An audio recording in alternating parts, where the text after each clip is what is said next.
solamente quería dejarte tres cuestiones que hacen al ambiente donde el fruto es cultivado. Y la primera es permanecer. Sin duda es que hay un llamado claro en la palabra a que nosotros podamos permanecer en Cristo, permanecer en la verdad. Juan 15 es la expresión más grande cuando el Señor Jesús personalmente verbalizó diciendo: yo soy la vid verdadera y mi Padre es el labrador. Versículo 4 de Juan 15, permanezcan en mí y yo permanezco en ustedes.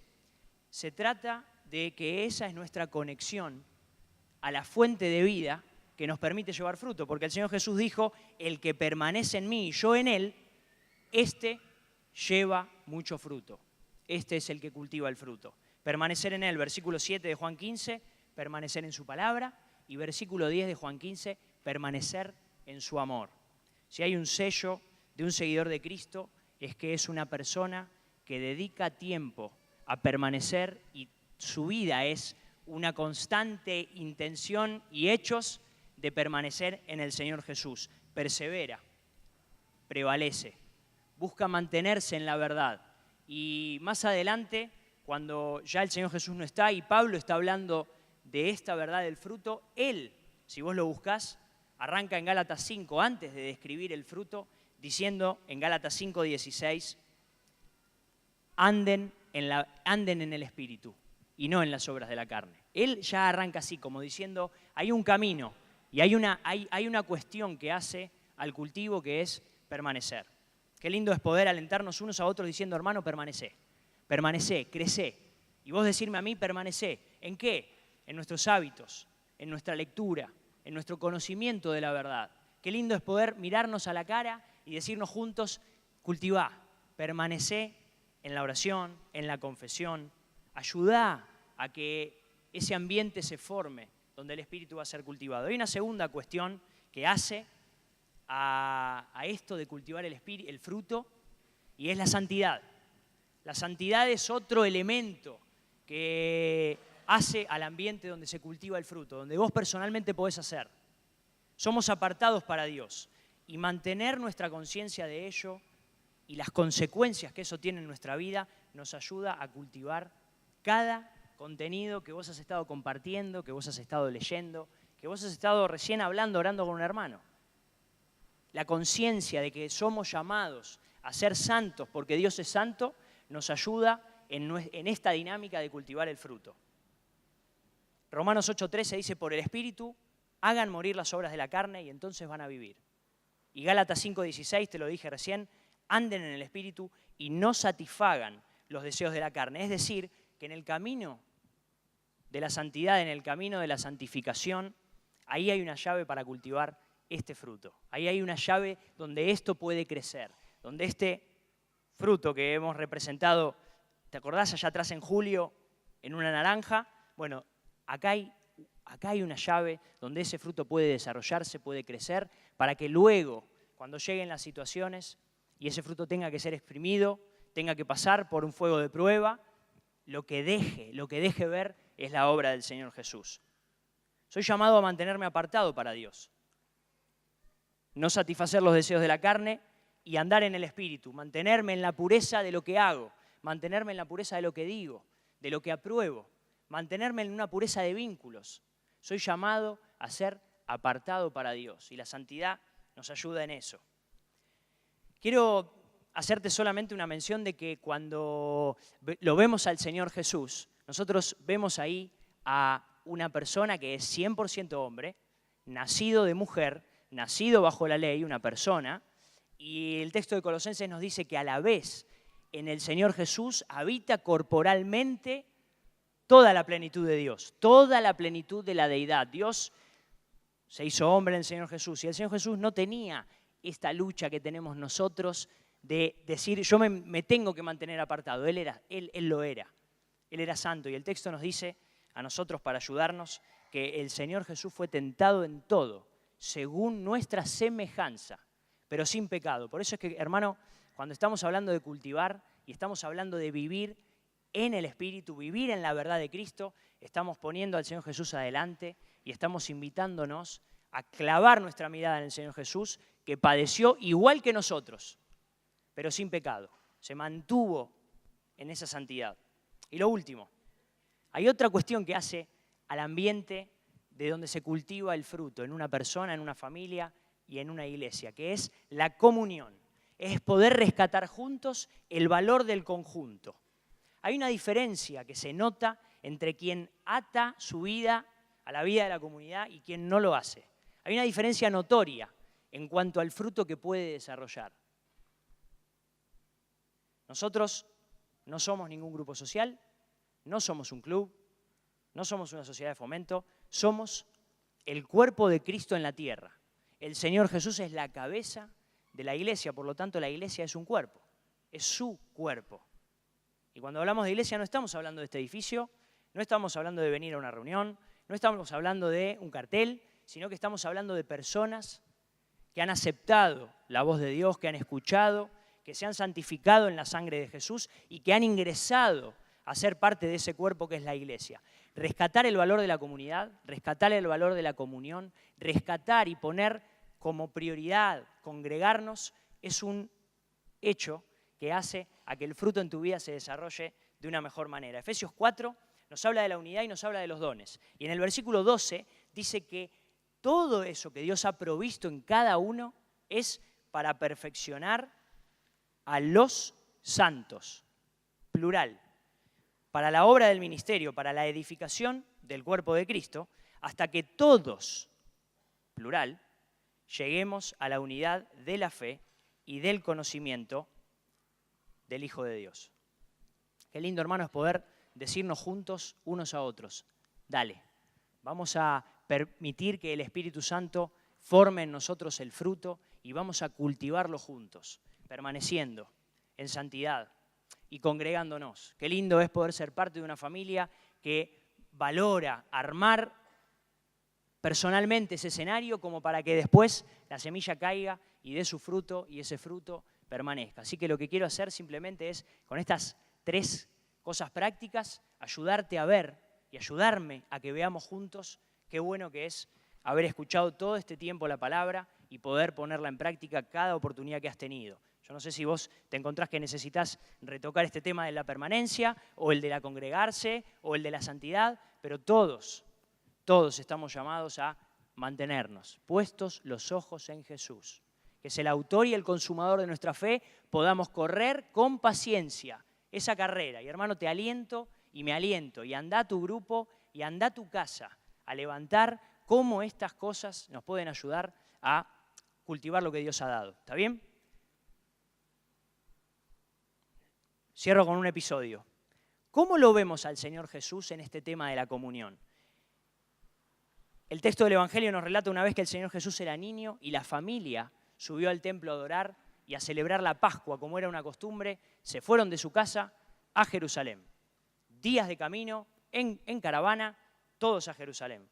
Y dice que el Señor Jesús se quedó a la vuelta, no volvió, se quedó discutiendo y dialogando con los doctores de la ley, oyéndoles y preguntándoles, y también hablando. Cuando llegó el momento de buscar al hijo, ¿dónde está? ¿Dónde está el Señor Jesús? ¿Dónde está el hijo de la familia? Dice que los padres se preocuparon, tuvieron que volver, y cuando el Señor Jesús responde, dice, ¿ustedes no sabían que en los negocios de mi Padre me es necesario estar? Hermano, qué lindo es ser parte de una comunidad que se valora, de una comunidad que se prioriza, una comunidad que dice, donde está el pueblo de Dios, allá voy. Qué lindo es ser parte de eso, qué lindo es escuchar que hay negocios del cielo por atender y que hay una santidad que nos permite renunciar a lo que este mundo nos propone para atender esos negocios. Alguien que quiere cultivar el fruto del Espíritu Santo en su vida va a buscar permanecer, va a buscar la santidad, sin la cual nadie verá a Dios, y va a buscar congregarse. Y la Escritura dice, Pablo, llamado a ser apóstol de Jesucristo por la voluntad de Dios, y también el hermano Sóstenes, que escribe conmigo, a la iglesia de Dios que está en Corinto, a los santificados en Cristo Jesús, llamados a ser santos, con todos los que en cualquier lugar invocan el nombre de nuestro Señor Jesucristo, Señor de ellos y nuestro, gracia y paz a vosotros de Dios nuestro Padre y del Señor Jesucristo. Hasta aquí nomás. Aquí está el apóstol Pablo introduciendo su carta a los corintios, y a la usanza de aquel día, las cartas, en lugar de poner como nosotros cuando escribimos querido fulano o estimado fulano, o querida Carmen o querido Miguel, la usanza de escribir cartas en el día del apóstol era primero presentar quién escribía y poner las credenciales de quién escribía, y luego dirigirse a la persona o al grupo al cual iba destinada la correspondencia. Y por eso que el apóstol todas las cartas las comienza con su nombre, y luego que el apóstol pone su nombre, lo segundo que hace es decir en calidad de qué escribe.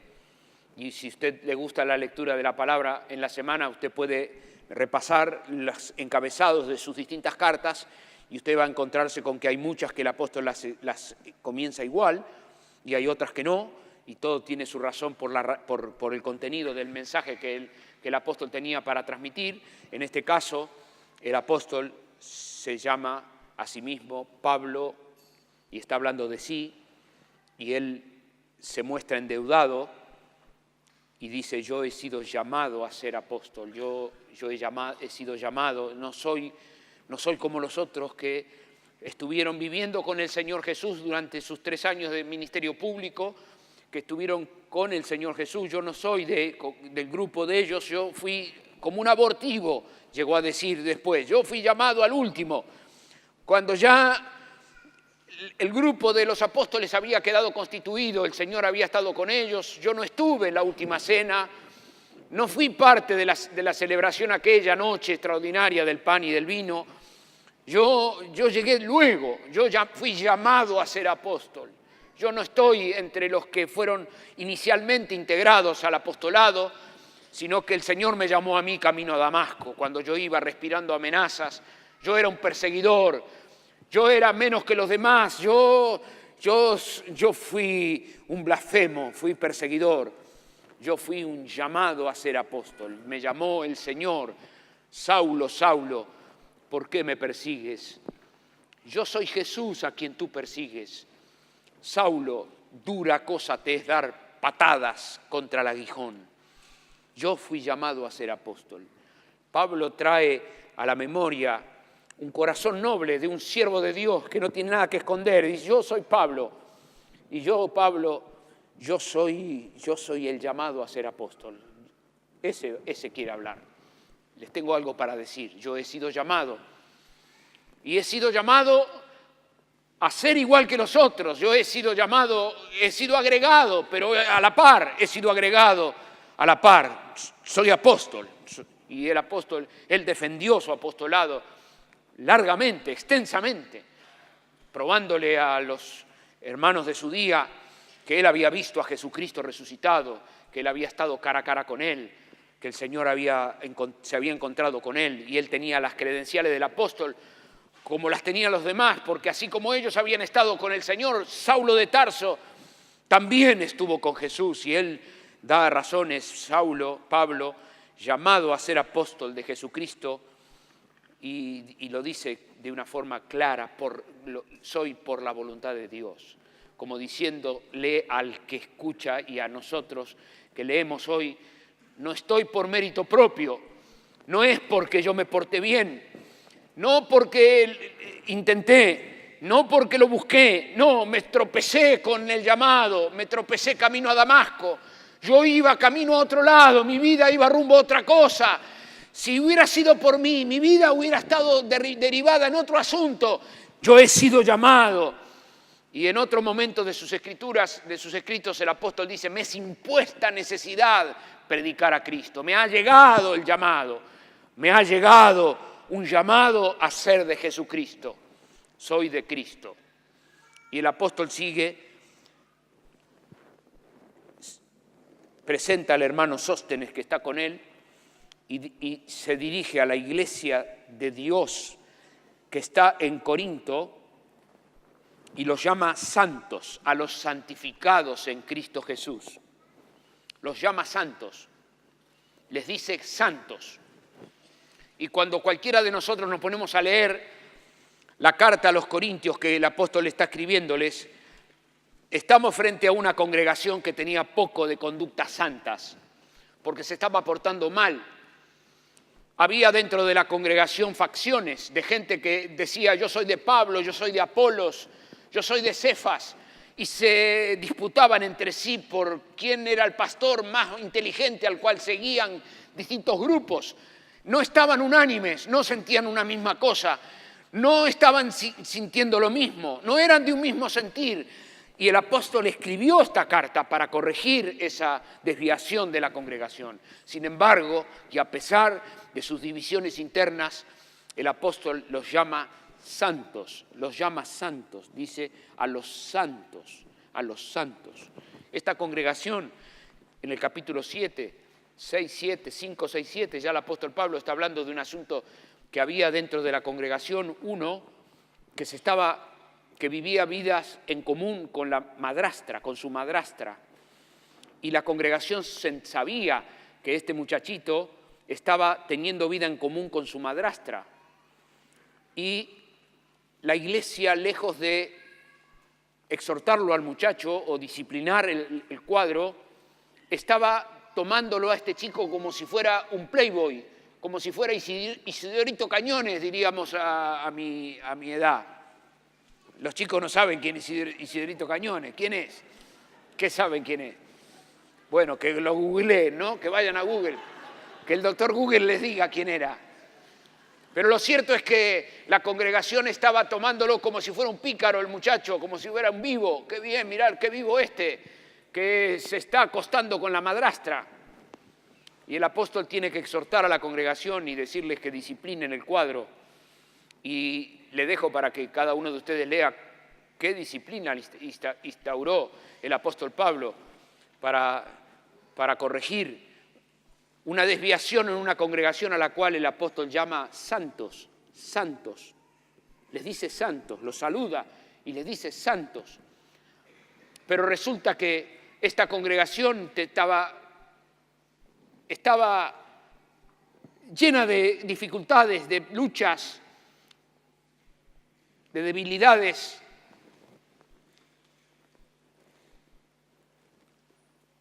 Que el apóstol está invitándoles a corregir. Que se reunían a la cena del Señor y cuando llegaba la hora de comer el pan y el vino, que no comían, el apóstol Pablo dice, pero ¿cómo no tienen una casa para comer? Que vienen a comer pan, a emborracharse. Qué lejos de nosotros está eso. Que la congregación se reunía y transformaba la cena del Señor en un cuadro de emborracharse con el vino de la cena del Señor. Está ahí escrito, está acá para que nosotros lo leamos, no está escondido para nadie. Lectura pública. Y al apóstol Pablo a esa gente le llama santos y llama a la iglesia, a los santificados y está corrigiendo a los hermanos y está corrigiendo a personas que no se portan bien. No está llamando a la indulgencia y no está diciendo, bueno, no importa. No está diciendo no importa. Está diciendo corrijan esto, corrijan acá, corrijan. Pero mientras que estamos viendo un cuadro que nos llama mucho la atención por decir, bueno, pero ¿qué clase de iglesia es esa? ¿Qué tipo de iglesia es? Bueno, es una iglesia que el apóstol al arrancar dice a los santos, a los santos. Bueno, esto que estoy haciendo por introducción intenta invitarte a terminar con tu persistente que nos sale a todos de juzgar al hermano, de juzgar al otro, de juzgar y de medir y de decir esto, mirá, para comprender que Dios nos llama santos y que mientras estemos en la caravana en la vida, hemos de continuar siendo construidos, transformados por el poder de Dios. También me interesa mucho que recuperemos la mirada de la misericordia que el apóstol Pablo tiene aquí para con los demás, con el otro, que está luchando o que está en un momento de caída, que es una persona que cayó. La palabra no nos llama a ser negligentes, a ser indulgentes. Las Escrituras no nos llaman a tapar el mal. Las Escrituras no nos llaman a justificar las malas conductas. No nos llama la palabra a asociarnos con el mal, sino que las Escrituras nos llaman a ser santos, a entender que Dios nos llama santos. Y si usted lee bien el texto que estoy queriendo desarrollar esta mañana, el apóstol dice: a los santificados en Cristo Jesús, a los santificados en Cristo Jesús, llamados a ser santos con todos los que en cualquier lugar invocan el nombre del Señor Jesucristo. De modo que Pablo nos enseña una lección muy hermosa para todas las comunidades de fe que caminan bajo el sol invocando el nombre del Señor. Y la lección que el apóstol nos enseña es que somos santos, llamados a ser santos. Somos santos, llamados a ser santos. Y para ponerlo en el castellano que están usando nuestros muchachos, podemos decir: somos hijos, somos hijas, llamados a ser hijos. Somos hijos llamados a ser hijos. Somos santos llamados a ser santos. Y esto que puede resultar un poco contradictorio para alguno que está escuchando, hace falta simplemente que le dejes al Espíritu de Dios que te serene la cabeza y le permitas a la palabra penetrar, porque te vas a encontrar con que Dios nos llama de una vana manera de vivir, nos llama de una manera perdida de pensar, nos llama de una manera que divaga en la vida, que divaga, nos llama a seguir a Cristo. La Biblia es un llamado a atenderlo a Dios. Nos llama el Señor, como el apóstol dice: yo fui llamado a ser apóstol. No hay nadie que siga a Jesucristo que no tenga dentro la plena conciencia de que un día fue llamado por nombre por el Señor Jesús y que el Señor nos ha llamado uno por uno, para comprarnos, nos llamó para redimirnos, nos llamó para sacarnos de una manera de vivir que iba contraria a la voluntad de Dios. Dios nos llamó para perdonar nuestros pecados, nos llamó para lavarnos en la sangre de Jesús, nos llamó para comprarnos del mercado de los esclavos, para que sirvamos y sigamos al Señor uno a uno. Tiene adentro la plena conciencia de que un día Cristo me llamó, el Señor me llamó, Él me llamó. Yo tenía 8 años, 9, bueno, la última vez que estuvimos recorriendo esta experiencia de fe, terminó el encuentro y vino una hermana que la conozco desde que yo era pibe y me dice: Raúl, yo he ido y venido tantas veces que no tengo claro cuándo fue el día que entregué mi vida al Señor, cuándo fue el día que me llamó el Señor. Yo en mi vida he ido y venido tantas veces que no me acuerdo. Entonces lo que hice hoy es poner la fecha. Hoy me llamó el Señor. Fue el 8 de octubre, ahora en octubre. Fue el 8 de octubre. Esto que estoy diciendo ahora se lo prometí contar a la reunión de la tarde, un domingo a la tarde, y luego me olvidé y no se los conté. Pero lo que me pasó fue eso, que terminó un encuentro y una hermana vino y me dijo: Raúl, en mi vida yo entré y salí del Señor tantas veces. Lo abandoné, lo dejé, me fui, me enojé, Pero cuando estuve lejos, no podía vivir sin Cristo, porque yo soy del Señor. No tenía nada que hacer en el mundo. No tenía nada que hacer en mi casa un domingo. Yo tenía que estar con los hermanos, porque yo soy del Señor. No tengo nada que hacer durante la semana, sino pensar en las hermanas, en los hermanos, porque yo he sido llamada a ser de Cristo, yo soy de Cristo.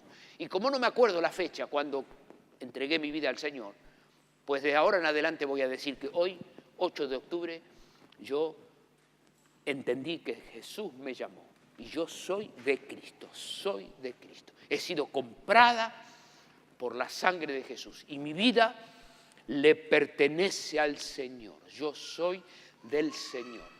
Soy del Señor. ¿Vos podés decir amén? Amén. Yo soy del Señor. Soy del Señor. Y quiero decirte una cosa. Yo soy del Señor. Yo soy un hombre del Señor. Soy feliz en el Señor. Y cuando estoy entre los hermanos o aprendiendo la palabra u orando, yo soy feliz, soy de eso. Soy un pez en el agua cuando estoy en Cristo, cuando estoy haciendo consciente del Señor, trabajando en la vida diaria, en la lucha de lo que supone ganarse los garbanzos hoy, en Cristo. Yo soy de Cristo. Y el apóstol acá trasunta su experiencia y dice, yo fui llamado a ser apóstol. Yo soy llamado a ser un caminante al cielo. Esta semana tuve una conversación no muy elegante con otro hermano que me llamó de súbito y en medio de la conversación le digo, mira hermano, yo no soy un juez, no, yo soy un caminante al cielo. Yo camino al cielo, voy, entre otros.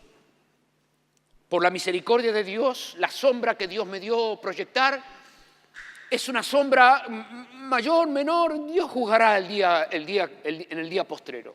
Mientras somos santos, apartados, pero santos apartados, llamados a ser santos. Somos llamados a comportarnos como santos. Somos hijos llamados a ser hijos. Somos hijos llamados a comportarnos como hijos. Somos llamados a acordarnos del apellido que se nos ha dado. Yo no sé, papá, si vos algún día le dijiste a tu hija que se iba de casa, hija, acordate el apellido que te vas. Pues yo sí lo hice, porque lo escuché de mis padres, porque mis abuelos le decían a mi mamá. Cuando mis hijos salían de casa, a mí me gustaba decirle, hijo, acordate el apellido que llevas. Como que el Señor del cielo nos dice, hijo, acordate el apellido que llevas, donde quiera estés, todo el rato. Y cuando el apóstol está diciéndonos, sea santo, ocupate de ser santo, el apóstol está diciéndonos, sintetizándonos lo que más tarde a los Gálatas dice, no deriven en la carne, sino ocúpense del Espíritu. Sean hijos, sean santos, porque el fruto de un santo llamado a ser santo, el fruto es amor, gozo, paz, paciencia, benignidad, bondad, fe, mansedumbre y templanza. Bueno, y ahora que estamos en este clima, quiero terminar convidándote a repasar la poesía de un santo que entendió que necesitaba ser santo. El santo era el rey David en el Antiguo Testamento, un hombre conforme al corazón de Dios, que como los corintios, David patinó muy mal, muy mal. David no solamente codició a Betsabé y se acostó con ella de una forma vil, dejándola embarazada, sino que David además maquinó la muerte de su esposo. David actuó con mucha perversidad. Sin embargo, las Santas Escrituras nos dicen que David era un hombre conforme al corazón de Dios. Estaba en el Antiguo Testamento. No está el Espíritu Santo derramado, como sí lo está en el tiempo de los Corintios. Pero David era un hombre sujeto a pasiones, que en el Salmo 51 nos enseña a todos qué significa arrepentirse. Todos los que caminamos al cielo sabemos muy bien qué significa arrepentirse, porque hemos leído la experiencia clara que David nos transmite al abrir su corazón y decirnos a todos, a voz abierta: mientras callé, se envejecieron mis huesos en mi gemir todo el día. Mientras callé, tuve que ir al psiquiatra a pedirle que me dé remedios para dormir. Mientras me callé, mi vida se desequilibró completamente. Mientras callé, no había fruto de amor, gozo, paz, paciencia. No hay fruto. Mientras callé, era aridez, soledad. Mientras callé, era áspera la vida. Mientras callé, era crítica. Mientras callé, era destrucción y muerte en mí. Mientras callé, se envejecieron mis huesos en mi gemir todo el día. Mientras callé, mi vida era un desierto. Mientras callé, mi vida era solitaria, sola. Mientras callé, ¿qué callé?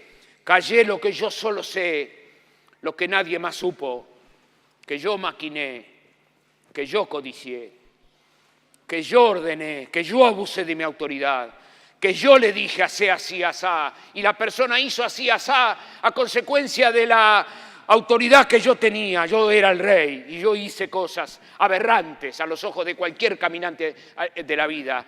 Lo hice yo, David. Pero a diferencia de cualquier otro, yo tengo un corazón de Dios, un corazón para Dios. Yo soy un hombre santo, apartado, llamado a ser santo. Y cuando el apóstol ora y llora su gemir, ora y llora, cuando el rey David llora su gemir, que sin ninguna duda cualquiera de nosotros que lee la profundidad del Salmo 51 se puede dar cuenta de que eso no lo resolvió en una oracioncita menor, ni lo resolvió una tarde de oración, sino que todos nos damos cuenta en nuestro buen sentir, en un sentido común normal, que el apóstol, que el rey David ha transitado un duro andar, un duro caminar, un valle oscuro de muerte, de confesión, de decirle la verdad a Dios, de decirle a Dios: contra ti he pecado contra ti, Señor, he pecado contra ti he pecado. Nadie lo sabe, pero yo soy un santo, que no estoy llamado a andar deambulando por la vida perdido. Yo soy un santo, que no estoy llamado por la vida a deambular perdido, deseando que esta vida me dé sentido. No estoy llamado a esta vida para que la vida me dé un viaje nuevo a Nueva York, o que pueda viajar en el próximo viaje, o pueda salir, o pueda tener un auto nuevo. Yo no estoy en la vida para eso. Yo he sido llamado a ser de Cristo. He sido llamado para tener la mirada puesta en las cosas de arriba, donde está Cristo sentado a la majestad de las alturas. Mi corazón se goza en el Señor. En los triunfos de la cruz se goza mi alma. Cuando la cruz vence, yo gozo. Cuando otra persona se derrota delante de la cruz de Cristo, ahí está mi alegría. Mi alegría es ver a otra persona confesar al Señor, a otro alabarle, a otro decir: Cristo vive. Mi alegría está en acompañar familias que despiden sus seres queridos en el Señor, llevarlos al cementerio, acompañarlos, escucharlos cantar. Señor, es tu fidelidad grande, Padre. Tú dices la verdad, yo descanso, no pierdo a mi ser querido. Sé muy bien dónde va. Soy de Cristo. He sido llamado a ser de Él. No estoy en la vida para divagar. Y sin duda que David ha cruzado un valle oscuro de confesión, de cerrar la puerta al Padre que lo ve en secreto. Y David debe haberle reiterado: Señor, pero fui yo el que lo hice. Se me ocurrió a mí, estaba en el tejado del palacio y la vi y me gustó y dije, ¿por qué no? Y cuando dije, ¿por qué no?, mi corazón se abrió una lujuria y no pude refrenarme. Fui yo el que le dije al general que lo ponga al esposo, a Urías, en el costado aquel de la batalla. Yo sabía que lo iban a matar. Yo lo hice, fui yo, Señor, fui yo.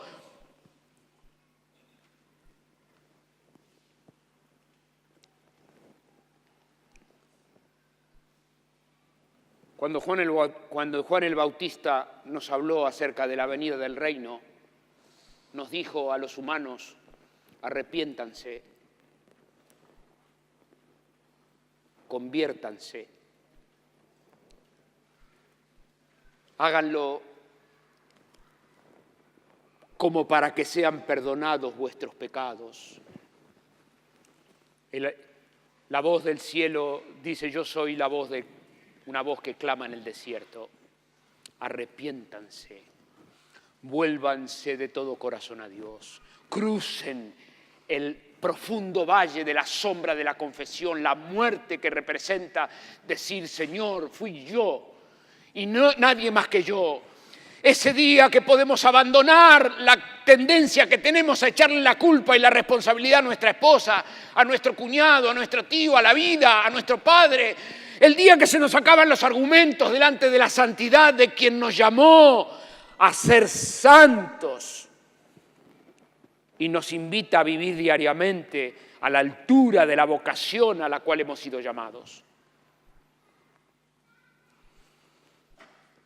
Cualquiera que conoce al Señor sabe de sentido común nomás que esto que estamos transitando ahora en este momento, que este andar, esto que estamos viviendo juntos de recuerdo y de emoción que nos supone el vivir confesión, eso es vida.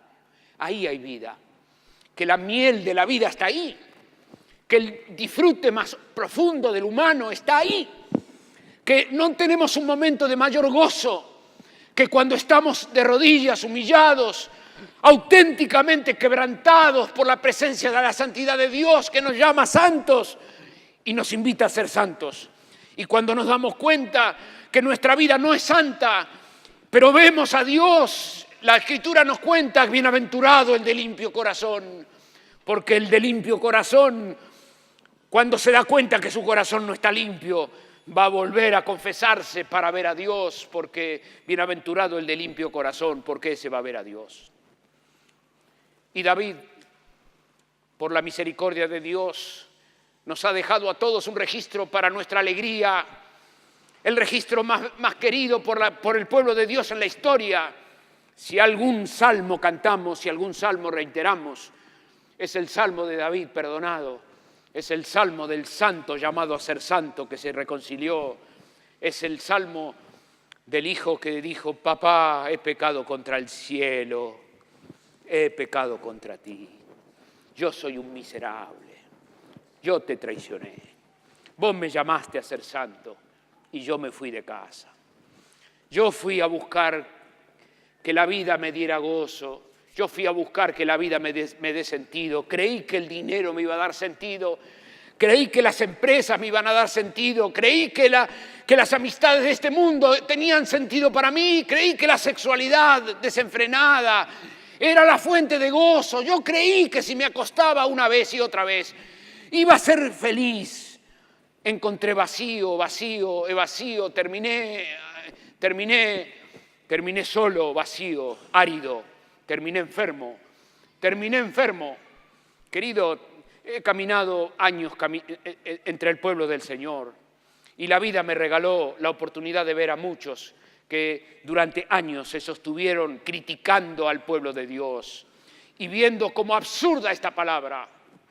Esta palabra que estoy predicando en esta mañana es rechazada por personas que están sentadas aquí, porque prefieren autojustificarse, pero su final es un final de muerte. Su final es un final de muerte. Su final es un final de muerte, porque no todo el que me dice Señor, Señor entrará al reino de los cielos, sino aquel que hace la voluntad de mi Padre. Y el rey David, aquel día, un santo que fue llamado a ser santo, se desmoronó delante de Dios diciendo, Señor, Señor, mientras escondí, mientras me callé. Pero cuando terminó de cruzar, hoy nosotros, en virtud de la sangre de Jesús, que si nuestros pecados fueran como la grana, como la blanca nieve serán emblanquecidos, ese es nuestro mensaje. Nosotros hemos sido llamados a proclamar un mensaje de vida, que el Señor perdona nuestros pecados, que si confesamos nuestros pecados, Él es fiel y justo para perdonarnos y limpiarnos, y no hay cosa más linda que mirarse al espejo y decir estoy limpio, soy limpio, soy limpio. No hay cosa más extraordinaria que estar bajo la ducha y decir soy limpio, no por mí, soy limpio por la misericordia de Dios, por la gracia de Dios.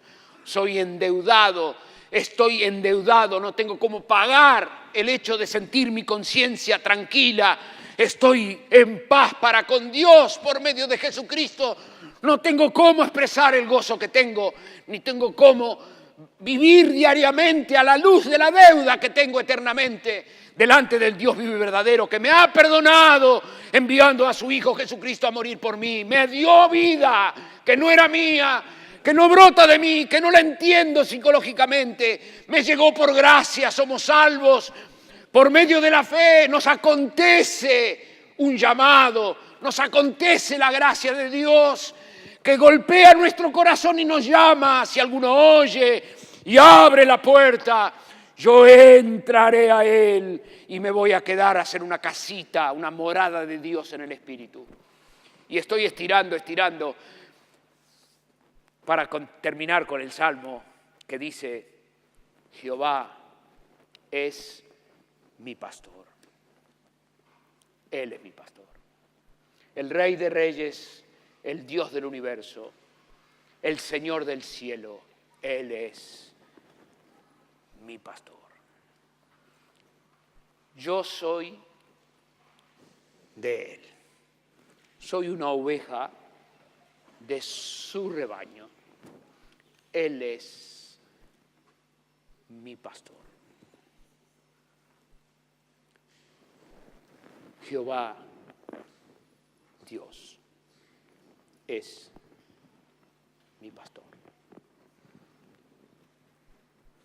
No sé en qué situación de la vida estás, qué costado de luchas estás enfrentando, solo sé algo,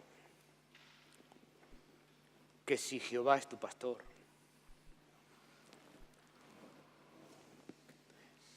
¿qué más? En lugares de delicados pastos me hará descansar. ¿Y qué más? Junto a aguas de reposo me pastoreará. ¿Y qué más? Confortará mi alma y me guiará por sendas de justicia por amor a su nombre. ¿Y qué más? Aunque ande en valle de sombra, de muerte, porque tú estarás conmigo. Tu vara y tu cayado me infundirán aliento. Aderezas mesa delante de mí en presencia de mis angustiadores. Unges mi cabeza con aceite. Mi copa está rebosando. ¿Y qué más? Ciertamente el bien y la misericordia me seguirán y en la casa de Jehová moraré por largos días. Jehová es mi pastor. Hay amor, gozo, paz, paciencia, benignidad, bondad, fe, mansedumbre y templanza.